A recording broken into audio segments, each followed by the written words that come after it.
Hi, everyone. Welcome to the How to Network Like a Pre-Health Pro. As we go forward, I want to encourage you to ask me any questions in the chat or even unmute yourself if you need to. I really want this to be as interactive as possible and to make sure I'm answering all of your questions. So please don't hesitate to ask questions. I also encourage you to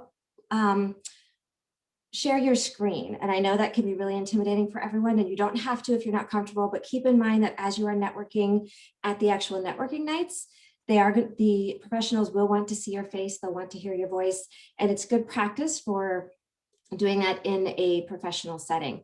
I also understand some of you may be studying, there are exams coming up, but I do encourage you to share your screen and if possible. Okay. Okay, a couple things. If you have specific questions in networking, please put them in the chat or just ask out loud. You can also, if you don't want to put them out to everyone, you can also just put that in the private chat directly to me if you don't want to do that. But we're here to talk about what is networking, right? Specifically, networking is establishing relationships. It is building relationships, getting connected in order to advance or begin your career. It lets you learn more about the profession, gain industry insights, let someone else in from the waiting room. Professionally. Networking, from a jobs perspective, networking accounts for at least 85% of all hires in some way. It's considered the long way to get a job. It can actually be really intimidating, though. We know that especially for students who may not have networking built into their life. And that's what we're here to talk about today, to kind of help you figure out how you can use networking to advance your pre-health aspirations. So we know this is what networking looks like from a career perspective, right? Just in general, building relationships, growing professionally, learning. But what does that look like in the pre-health world? Whoops, went too fast. Okay, so for pre-health students, networking can be associated with communicating with a lot of different individuals, volunteer coordinators or employers where you're trying to get a job or shadowing, admissions representatives at health professional schools of interest. Sorry, letting someone else in from the waiting room. Okay. Also, academic professors, your PIs, who might write future letters of recommendation for you or have other opportunities for you as you are trying to get different experiences to get exposure before you go to pre-med, pre-dental, pre-PA school, pre-physical therapy, whatever you're going to in the health professions, getting that exposure. And also practicing health professionals, which is what we're really talking about for your pre-health networking nights that are coming up. This is a great opportunity to talk to people who are in the field, who are doing this on a daily basis, to what they do on a daily basis, how they got there, and maybe even what they wish they'd done differently, or what they wish other people knew about their career. So what are the benefits of networking? Right? We kind of talked about this a little bit. It can lead to immediately can introduce you to people who have available jobs, shadowing, volunteer opportunities. It also helps you figure out what an organization is looking for. If you really want to get a summer internship or research position at a certain organization or company, talking to someone who works at that company or who has their own connections at the company can let you know what you should be focusing on when you're applying. Is it a company that really values your soft skills, in which case you want to focus cover letter or resume on your soft skills? Or is it a company that's way more interested in whether you have bench or wet lab skills? Find out. By networking, it really helps you understand a company better. Career advice, that's something you'll be getting I was going to say this Thursday, but it's also the next 3 Thursdays. Career advice from people who are there, right? So think about it, networking not as a scary term, and if you don't like the term networking, reframe it. Call it a career conversation. Call it a meet and greet.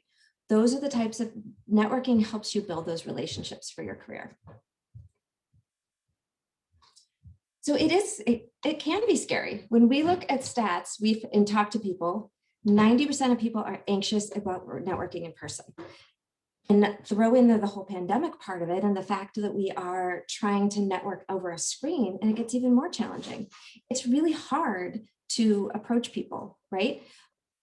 And how to start a conversation and how not to feel like networking is pushy or fake, right? So you really want to make sure, and also then to follow up afterwards. So one of the key things we're going to talk about tonight is practice.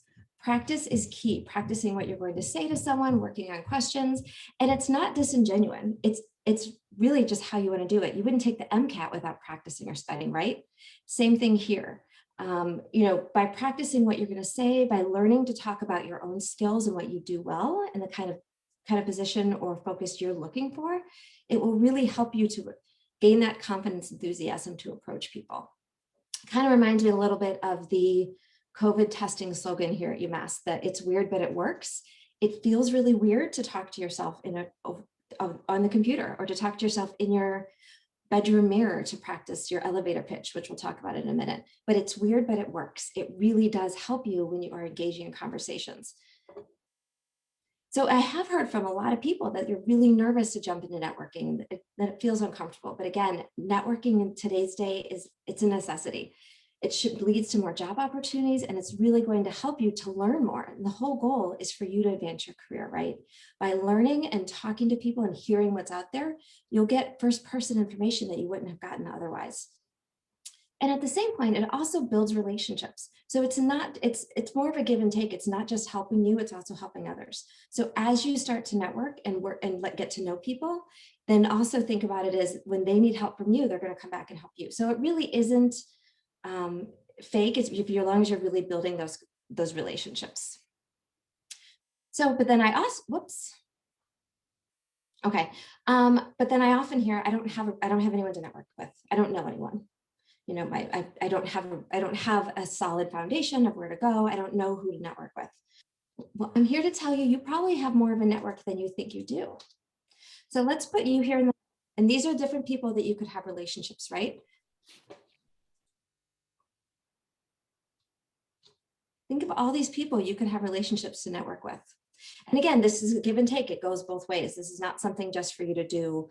Think about it just helping you. You want to be able to help others too. So by looking back at all the people in your life, these are who you can network with.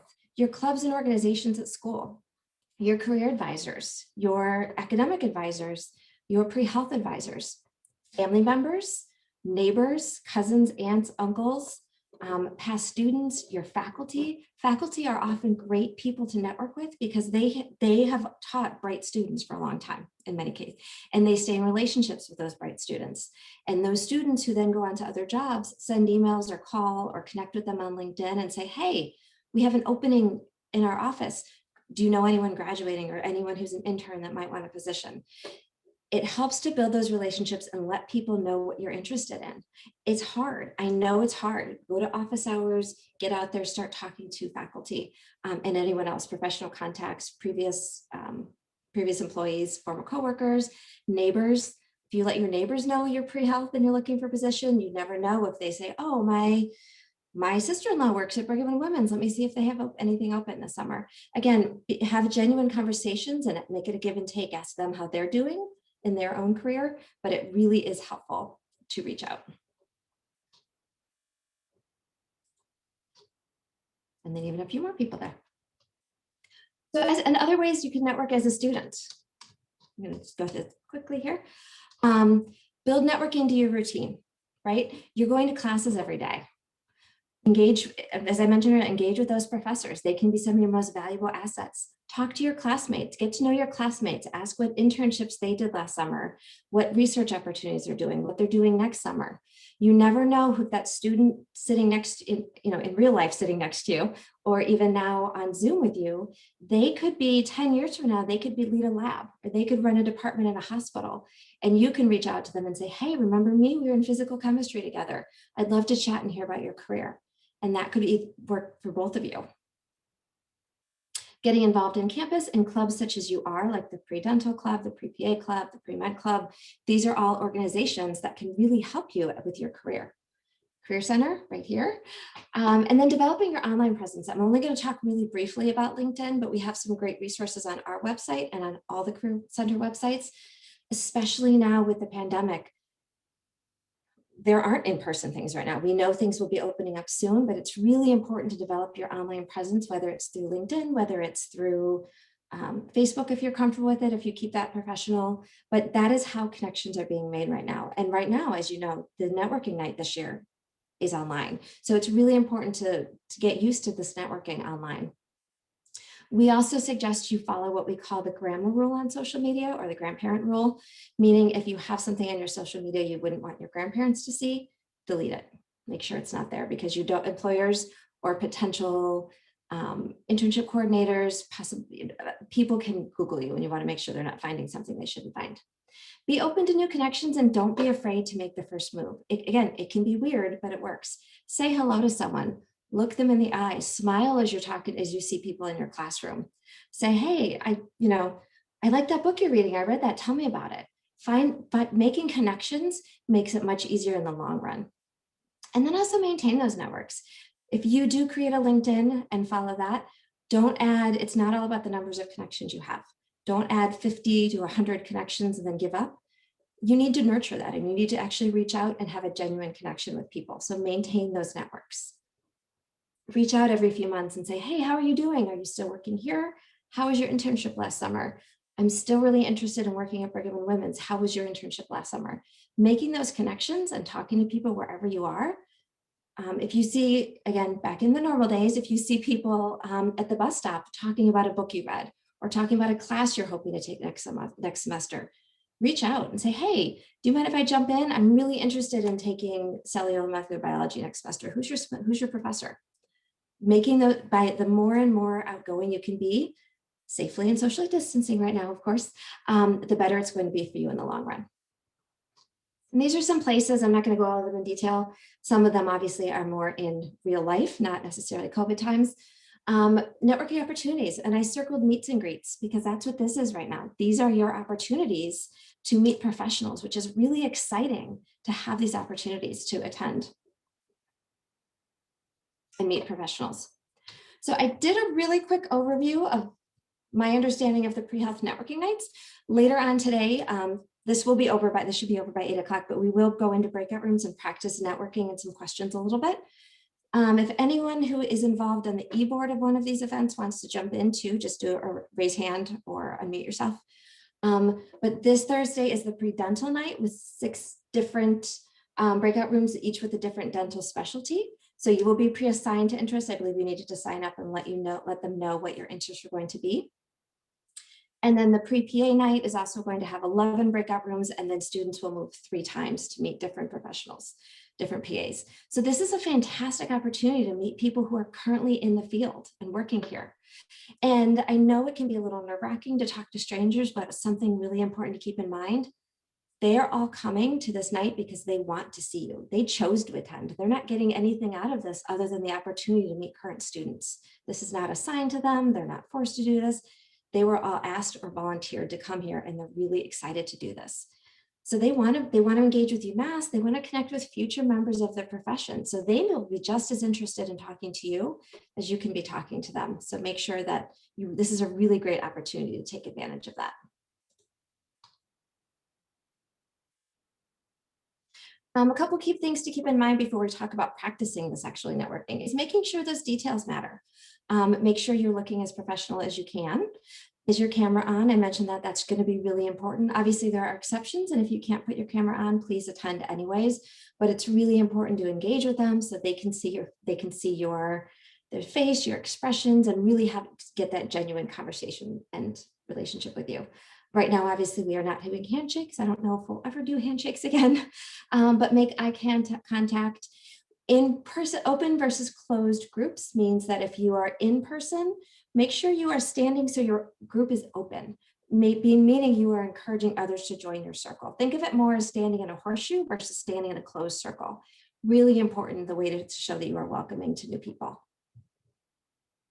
Make sure you speak clearly, not too fast. I am the worst at speaking quickly. I still, after doing this as a profession, have to tell myself to slow down. So be friendly, speak clearly, but not too fast, and make sure you're listening. So if you're asking questions, don't start thinking about what your next question is going to be. Make sure you're listening to what they are saying, because quite often there'll be a good follow-up question, and that'll show that you're really engaged in what they're talking about.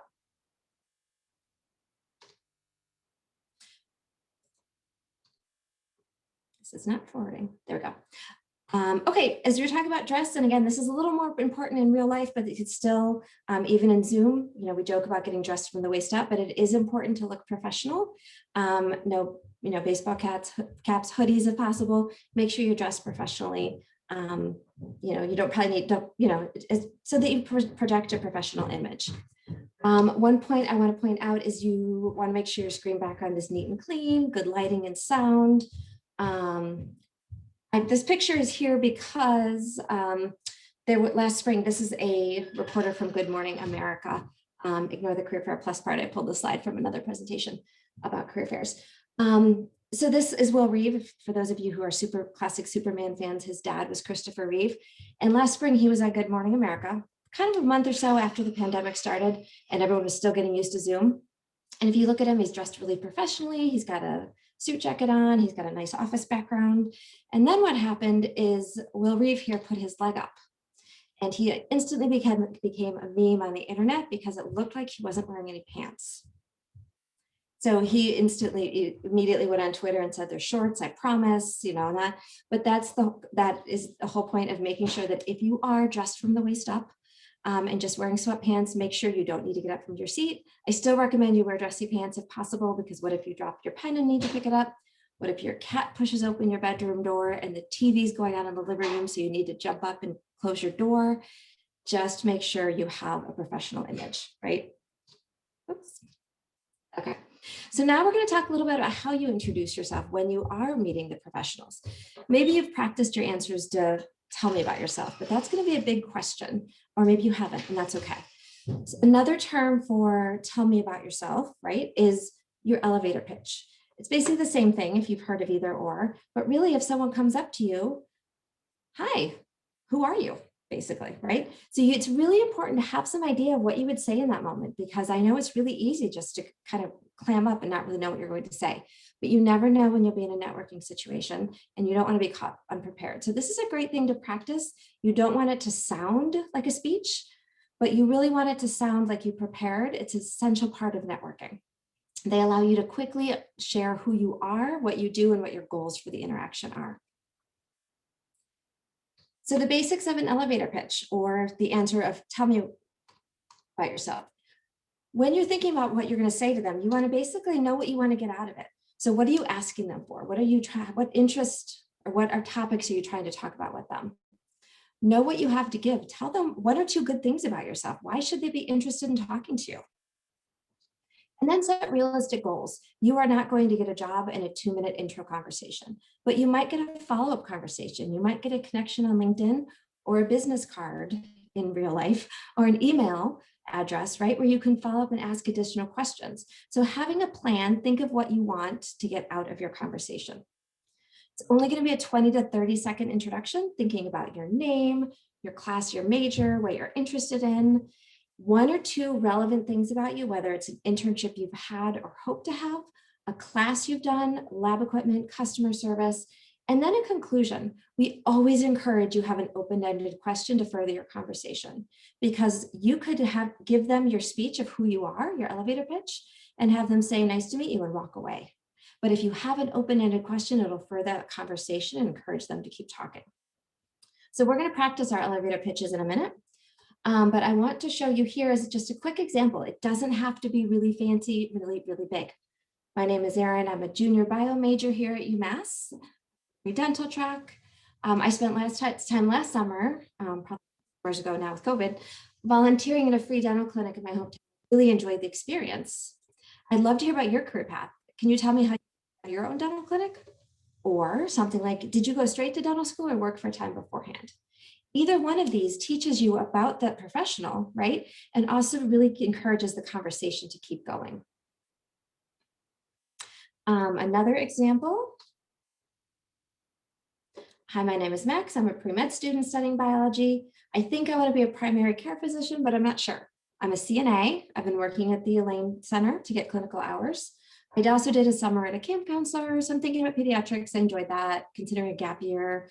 Really tell them about yourself. It doesn't have to be super fancy. It really just, they want to get to know about you, and tell them your experience and what you're interested in. So a couple questions you could ask: what would you suggest I do during my gap year to best prepare me for medical school? Or how did you choose your specialty? Or would you choose it again? What do you wish you knew had done differently, or what, in addition to, something like that? I do have a whole list of questions, and I know you'll be getting those for the actual pre-health nights as well. Now, a lot of times I hear, especially with COVID, though, people didn't get experience last year, right? Companies shut down, hospitals weren't allowing people to volunteer. Obviously, most of you here probably don't have any experience or very little. So you can phrase that, let them know that. They totally understand that you're college students, and they've also been working in the height of COVID in this pandemic. So they understand that, and they just want to know what you want to do. So you can say here, I am hoping to get exposure to the dental field this summer, either through shadowing or volunteering.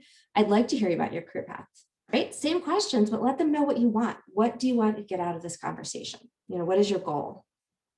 That little circle in that little box in the bottom just has a couple things. Just print that on a business card and think about it, or on a business card, a note card. So your name, your class and major, your career interest. Are you pre-PA, pre-dent, pre-med, any relevant internship or classwork? You can say I've finished all of my, all of my certain courses in the pre-med track, or my requirements. Your relevant skills, like just one or two. You don't need to recite your entire resume, just one or two things about yourself. And then that open-ended question. So here are a few questions you could ask. And this also works as you're going back and forth. It doesn't just have to be part of your elevator pitch. So, what do you enjoy most? How did you choose your field? What did you do as internships? What do you think about gap years? And this is something to keep in mind. And I know your pre-health advisors have much more experience on this than myself, but physicians or any professionals from 20 to 30 years ago didn't do gap years. So they may also have a different sense on gap year, so take that with a quote unquote a grain of salt. Obviously your pre-health advisors will know the best at working with you on what you should and could do. But ask questions, find out what their opinions, see what they have done, and they can give you some good answers. Definitely do not recommend asking anything about salary. That is something that you would, that's interviews, that's later, that's something you can look up at your own. When you are meeting people and networking, salary is never a good question to talk about. Okay. And you want to make sure you have a game plan once you're in that room. So when you are networking, thank them for coming. Appreciate that they came and took their time here. So say, thank you so much. We really appreciate you being part of this networking night. Talk about your elevator pitch. Think about what are you going to say to them. And it's only 20 to 30 seconds. It's not long. It's just something to share information about you. If you have anything in common, let them know. Say, I see, I hear you working at MGH, or I know you work at MGH. I'm really interested. I had an internship there 2 summers ago, or my sister does research there, or, something in common. Get that connection there. If it's going really well and you want to continue the conversation, ask them if they could do an informational interview with you later, or if they have someone they could connect you with. You could connect on LinkedIn. Make sure you send them a thank you note, a thank you email if you have a really good conversation with them. Don't ask them for a job or internship in your first meeting. That is something you want to get to know them. If they offer, fantastic, but that's very unlikely. They really are going to want to get to know you first. Networking is considered more of what we call the long game of job searching, career searching. It's going to help you in the long run as you build those relationships. And ask if they have suggestions of anyone else you can build that network with too. Okay. Any questions on what I shared so far? Okay. We are going to take a couple of minutes and break out breakout rooms. I want this to be really, let me stop sharing my screen here. This should not be high pressure. This is just something I'm just going to break everyone into random breakout rooms. And we will have a little bit more content at the end, but I want to get a chance of practicing networking. And you can also have one of you pretend to be the professional and other people pretend to be obviously students. So we're just going to break out into breakout rooms right now. I'm just going to randomly assign them, and then we'll go back and forth to them. All right, we're just going to create a couple here. Let's see. All right. Okay, and we'll just do it for about 5 minutes, and then we'll come back and kind of regroup. Any questions before we do this? And again, I don't want this to be high pressure. I just want this to be something as a good experience for you all to practice. No questions? Okay, here we go. Okay, so the rooms are open and just hit accept.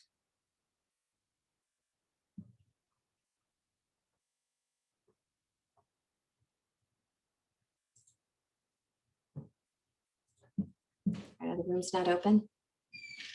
I don't think they are. Okay, what am I doing wrong here? Okay, breakout rooms. Close rooms. Oh, okay.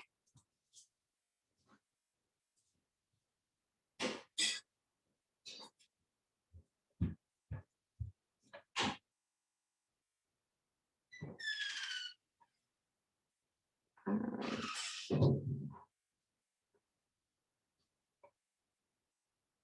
Okay, so I do see people going to rooms.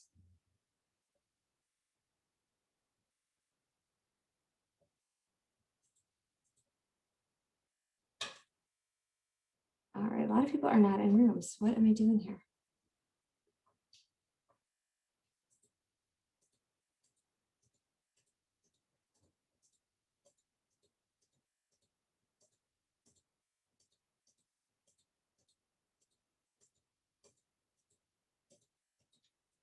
All right, should all be going into rooms now. Sorry about that.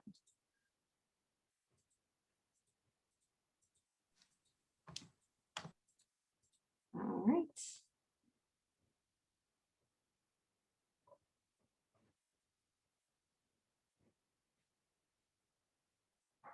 I can't hear you. Am I paired up with someone, Erin? I'm I sorry. put you in a room, but you don't have to go to a room if you don't want to. Okay. I also had, as soon as I said we were doing breakout rooms, 10 people left the meeting. Yeah, that just happened. All right, so I put the recording back on. Okay, so how did that feel for everyone? Someone want to tell me what it was like for them to practice their elevator pitch?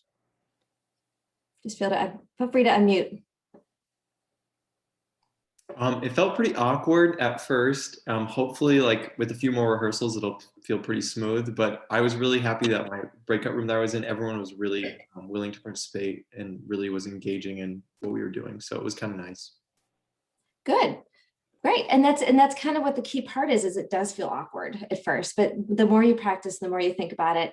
And I hope I mentioned, I should said that you don't want to also make it totally rehearsed, which that's not, and I know that's not what you meant, but you don't want it to sound like a speech. And one of the key parts is being willing to adapt your elevator pitch too, based on what that person is saying. So that's also key as you go through it.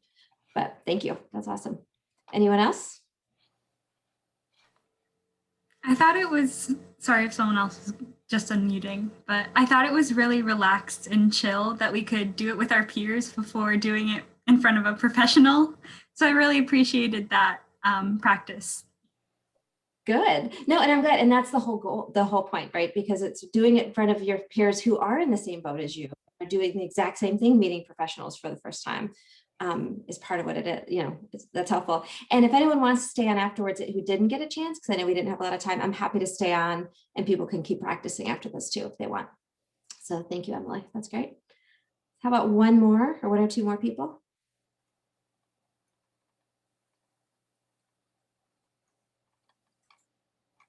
I guess I can go. So I guess at first it was definitely a little anxiety provoking. But I guess as more of us kind of talked, it kind of just like eventually like developed a flow in a sense, and it wasn't like as bad as I expected it was going to be. So Good. Yeah, and I'm glad, Justin, because it's and really is like just to reiterate what I said earlier too, they're excited to be here to meet you all. They're all volunteering. There's no one, like not anyone, the professionals' requirements to be here. They're really excited to meet you all, and they want to get to know the next generation of people in their industry and hear what you've done and hear what you've learned. And they will probably have a dozen questions for you all too. So keep that in mind, that it really is, it does go both ways. They're really excited to meet you guys too. So the more you really think about yourself, and this is also a good opportunity from a career standpoint, not just for networking, but think about what you're proud of and think of those accomplishments and where you want to be, one or two things that you can bring up when someone does say, even just in a regular everyday situation, tell me about yourself, or what are you doing that, tell me about you. So great, thank you. Anybody else? I think also it's helpful just in kind of being able to practice how you want to phrase your ideas, because I think it's easy to know, oh, I like want to say this and this and this, but like I was talking and I was like, oh, that sounded weird. So it's like it's helpful to know like how things sound, and then like getting practice on how to make it sound more natural, things like that. Yeah, and that's an excellent point, and that is part of the great part of practicing. I know when I work with students who are interviewing for job interviews or health profession schools, a lot of the time I'll say, if you don't have a roommate or a friend or a parent or someone to practice with, record yourself on your phone. It seems, or on your computer. It seems really weird. Again, it's awkward, but you'll look back and be able to see, okay, so maybe I could have said that a little differently, or I don't know if that came out right, or what was my eye contact, where, I talk with my hands. So if I was in a job interview, I'd have to be really careful or hold a pen or something so that I was not talking with my like hand gestures everywhere. So it's really great. It's an excellent point, but it's a good way to practice and feel more natural. We also have, there's a software package that UMass actually has purchased called the Big Interview, which all of you will probably hear about, was you're actually doing interviews for health profession schools. But that's a great resource. You can link to it on any of the career centers on campus, and you have to log in with the UMass email address. But it is a great resource. You can record yourself, and they have question banks, including, I believe, a med school and a health profession school section. But it's a great resource to practice, and you can actually save the recordings online and play them back for yourself. So it's called the Big Interview. I'll put that link in the chat afterwards. So, okay, that's great. Thank you. All right, I'm going to share my screen. I just have a couple more slides, but I want to make sure I know you all want to get back to studying. I'm just kidding. Hopefully you can relax a little bit tonight, because I know it's finals or exams for a number of people. All right, so one thing, once we have talked to the professionals and you've engaged with them and you've worked with them and enjoyed your hour with them, or 90 minutes or how long it is, how can you stay in touch with them? One way, if you're not comfortable using social media in a career focused way, you do not absolutely have to do this, but we definitely encourage you look into LinkedIn, especially as we are in the middle of a pandemic and there are very few, if any, in-person social networking opportunities, at least for the next few months. Learning connecting on LinkedIn, connecting through Zoom, I know can be awkward, but finding LinkedIn is a great way to connect with others. You can connect with your classmates, your alumni, past employers. You can meet with connect with the professionals, right? Almost all of them, I bet, will have LinkedIn profiles. I will send the slides out to all of you, and you can link here to let me see if I can actually throw that in the chat. I can't do it in the chat from here. Sorry. But we have LinkedIn guides on our website. It's a great opportunity to stay that connections, and it sticks with you when you leave UMass, right? So I've used the example earlier that you never know that classmate who's next to you in one of your classes, who's falling asleep sometimes, could really surprise everyone and run a department at a hospital in 15 years. And that could be a contact that you have. So making contacts with the people you currently know now will really help you in the future. You can also follow quote unquote companies and organizations.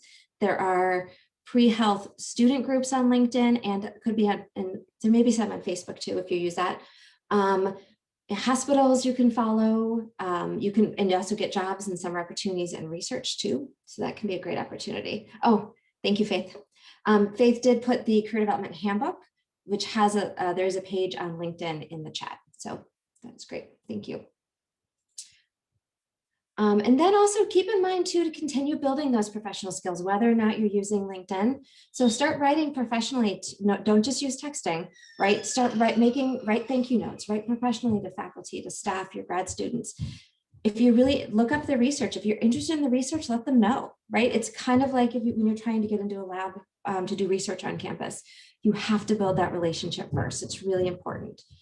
Read your emails. I know I sound like a broken record because you probably hear the lot, and I know you all get hundreds of emails too, but there's a lot of really good information about events, networking opportunities, jobs and emails, or jobs and internships and research. Great opportunity.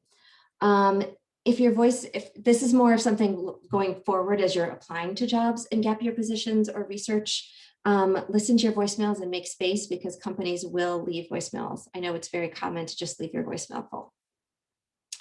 And then start building that network.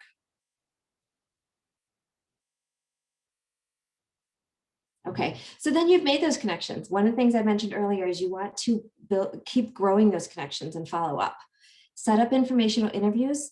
These are really, it's more of you interviewing them, and it's not really that formal. It sounds formal, but it's not. It's really just you getting information for them. It's saying, hey, do you have 10 minutes for a phone conversation? I'd love to hear more about what you do. Or I'd love to hear about your career path. It helps you to expand your network. It helps you to learn more too. And the best part of those is that as you have those informational interviews and get to know the professionals, you can then say, I really enjoyed talking to you. Do you have someone in your practice that maybe did something a little different? I could hear about that as well. Would you connect me to them? So it can also not just connect you to someone, it builds that web and you can meet more and more people. Final tips when you are networking. Couple slides here. Be yourself. I know I talk about practicing an elevator pitch, but you really want to have something genuine about yourself. It's good. You don't want to be practiced. You don't want to be too formal. Show your personality. You know, one of your formal facts could be, you know, you love backgammon or you love a certain kind of music. Show them, you want them to get to know you too, just as if you want to get to know them. So be yourself. Smile, show your confidence and your enthusiasm. If you're not confident, smile anyways. It's that old saying, fake it till you make it. It really does work. And I see a couple of you laughing there. It's true. So practice with your friends, practice in your bedroom mirror, practice on your phone or on your computer to record yourself. Just practice talking and check eye contact and check facial expressions. Set those small goals.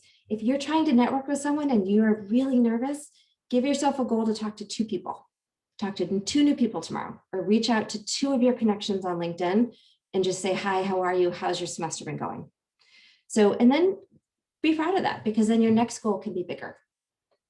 Follow up, send thank yous. That can be emails, that can be texts, but make sure you let people know you appreciate that they took time out to help you. And again, what goes around comes around. Always be willing to help others. True networking is doing it both ways. So you helping someone and they're going to help you next time, or vice versa. And then at the end, have fun with it too. Really important. The whole point of networking is to advance your career, but you also really want to enjoy what you're doing. You know, you all are here because you really are excited to be health professionals in the future, right? You want to go to dental school or medical school or PA school. So take advantage of that and really enjoy the ride, because you know there's going to be some tough times. And so enjoy what you can. These are all people who are here to talk to you and learn about you, just like you're here to learn about them. All right. So thank you all for coming. I'm going to stay here if anyone wants to practice with their elevator pitch. This is a slide from my career center at CNS, but I know some of you are not within CNS. But again, you can always use our career guide, but all of our career centers on campus are fantastic and have resources for pre-health students as well. So I'm going to stop sharing there. And any questions, feel free to, you're welcome, thank you. Any questions, feel free to unmute yourself and just ask. Well, I just want to say that I know, like, I talk to the professionals who come usually, and I know they are excited to talk to young people, and a lot of them will joke and say, oh, if I had to get into medical school today or dental school or PA, I wouldn't get in, and so they're generally really impressed with the students they meet. So they're really looking forward to meeting you. So take the opportunity and get over that kind of hurdle of fear and just, talk to them, because they really enjoy like hearing from you. Absolutely. Kathy, there was also a question during one of the breakout rooms of whether the students will be getting lists of the professionals coming to each of their networking nights. I'm pretty sure, yeah. I know that dental is having people request who they want to talk to first, or who they want to meet with, because they have a pretty small group. And then Faith can probably answer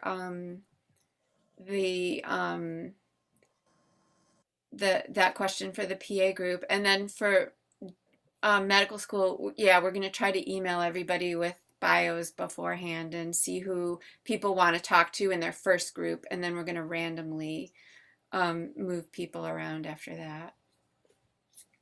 Yeah, we had requested, so people will get an email likely with who is going to be there, but for PAs, we had asked when people registered what specialty area they're interested in. So the breakout rooms are going to the best of our ability, reflect that. So if somebody is interested, we tried to meet at least their top 2 choices for 3, but some people requested things where we just don't have somebody coming. So, you know, we don't have anybody coming for OBGYN, so we just took our best guess at what things that person might enjoy.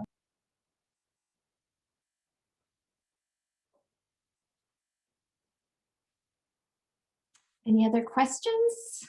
Thank you, Faith.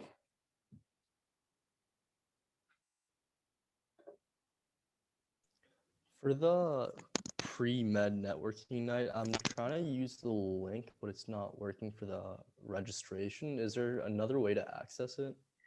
Yeah, the problem is you have to be logged into your UMass email when you're accessing the link, because it's a Google form and you need to be, so like so if you try that and it's still not working, email me. But that seems to be working if you're logged into your UMass email and then you access the link from your UMass email. Like if you log into your UMass email and find the email announcement for the night and then click the link from there, you should be fine.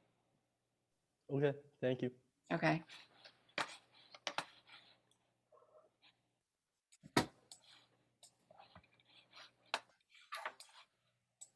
All right, well, I am happy to stay on, and if anyone wants to practice their elevator pitches or just ask any other individual questions, I'm happy to do that. I do know, just so I can make sure there were no other questions in the chat. I know you'll all get sample questions too, but I'm happy to throw up the sample questions you can put on there, as I'll just share my screen as one last thing with the sample questions I had up that you could ask. I can get there. It's going too slowly. Okay, so I'm going to share my screen with those questions just for a minute in case anyone wants to screenshot it. And again, I know you probably have other questions, but that can be a helpful way to start.